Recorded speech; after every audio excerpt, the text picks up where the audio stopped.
અમદાવાદના ઇન્દિરા બ્રિજ નજીક બાળક ત્યજી દેવાના કેસમાં ખુલાસો. મહિલાએ પોતાનું પાપ છુપાવવા બાળક ત્યજી દીધું હોવાનો ખુલાસો. મહિલાને એક યુવક સાથે હતો પ્રેમ સંબંધ. પ્રેમી સાથેના સંબંધમાં બાળકનો થયો હતો જન્મ. સમાજમાં બદનામીના ડરથી બાળક ત્યજી દીધાનો ખુલાસો. પહેલા લગ્ન બાદ મહિલાના થયા હતા છૂટાછેડા. મહિલાને અગાઉથી જ એક દીકરી અને એક દીકરો હોવાનો ખુલાસો. ગઈકાલે જ બાળકને જન્મ આપ્યો હતો. મહિલા કુબેરનગર વિસ્તારમાં રહે છે. પોલીસે મહિલાની અટકાયત કરી. જેમાં કોઠારી હોસ્પિટલની સામે એક લારીમાં બે મહિલાઓ કોઈ બાળકને મૂકી નવજાતને મૂકી અને જતી રહેલી.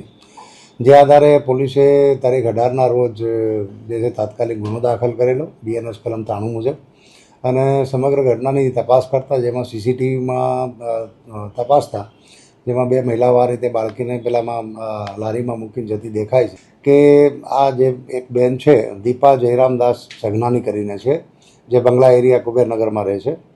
એને 2010માં પોતાના છૂટાછેડા થઈ ગયેલા છે અને સંતાનમાં એને બે સંતાનો હતા, એક દીકરી અને દીકરો. પણ એને તેની પાડોશમાં રહેતા એક અન્ય યુવક સાથે કંઈક પ્રેમ સંબંધ બંધાયેલો અને એ પ્રેમ સંબંધ થકી ને આ બાળક જે છે રહી જવા પામેલું અને જેને લઈ અને એ જેની સાથે પ્રેમ સંબંધ બંધાયો હતો એ વ્યક્તિને અન્યત્ર લગ્ન થઈ જતા અને સમાજના ડરના કારણે બાળકને જન્મ આપી અને આ રીતે ત્યજી દેવાનું